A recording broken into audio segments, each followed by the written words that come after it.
what's up? It's Friday, so I'm gonna keep it black, but I'm gonna keep it brief. So there I was on a bright and airy Monday morning, changing the sheets on my bed, destitute, heavy, heart hung, low, trying to see how I was gonna run on and see what the end was gonna be, having to convince America to choose a black woman to become president of the United States. And as I fought with that fitted sheet one too many times, I heard the Lord whisper to me, my grace is sufficient, and your faith is enough. Glory! Hey! My God. And I didn't know what it meant at the time, but what I did know is all I had to do was keep on living. And behold, within 48 hours, all of my fears about getting people to the polls were put asunder when 40-some-odd thousand black women got on the call and raised over $1 million.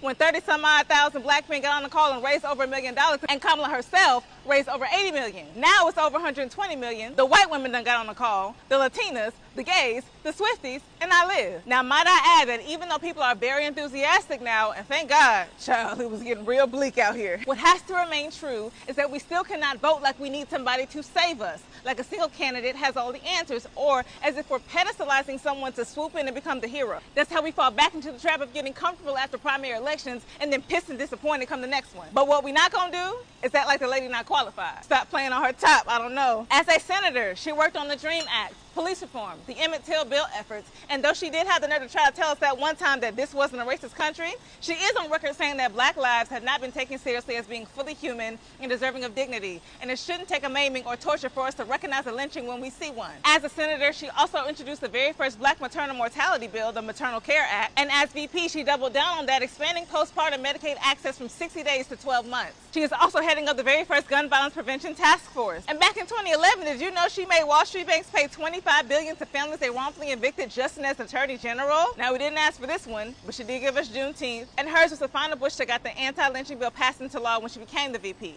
Oh, but she's a cop.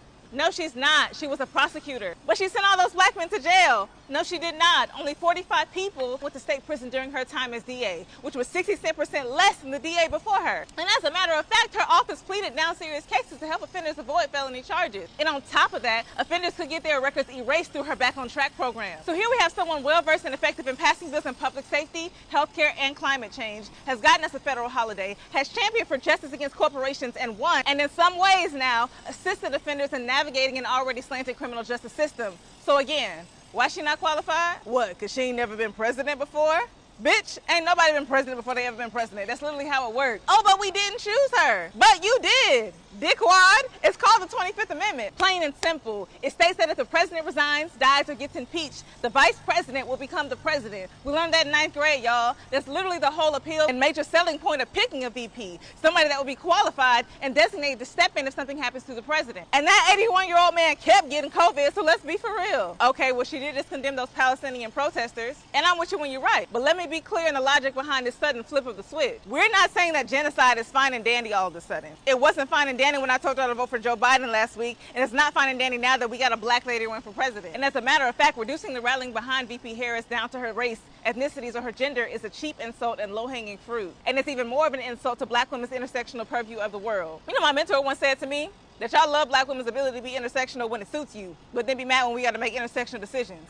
Meaning we can't always just pick one side. Hello? My God, today. Anyway, as it pertains to the fight against genocides globally, because there isn't just one nation in turmoil that the U.S. has had some hand in sustaining, you gotta know that there is more than one way to skin a cat. Divesting from the American political system will not influence change the way that you think it will. These government officials over here will laugh at your little show of defiance through abstinence and go on about their merry little way imperializing across the globe. With America being the most powerful, most free, and most influential country in the world, should our democracy go up in flames? Everybody is cooked for real, which is why creators like myself are trying their damnedest to shift the way we vote, not whether we vote. Organizing strategically, election by election, until one day we can put someone in office we don't even got to tell when a ceasefire is necessary. And this, mind you, is all while keeping the ongoing fight for a ceasefire right here at home. Sonia Massey was shot in her face over a pot of water, clearly mentally unstable, but docile, sweet to those men even, cowering and terrified, but he still pulled a bullet through her skull with his body cam on and a taser fully accessible to him for nothing.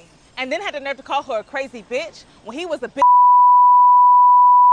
talking about, I'm not taking boiling water to the head. Well, he the one that closed the gap on her. He decided it was best that he killed that woman to suit his narrative of what he thought she was capable of, rather than simply walk away. And is that not what we were seeing with all the massage war against Harris? Why so many black women resigned to defeat internally when her endorsement was made, because we're used to this shit in all of its forms. So then tell me, if black women are the most acquainted with the worst parts of this country and have been for 150 more than its 250 years of existence, then is it not time?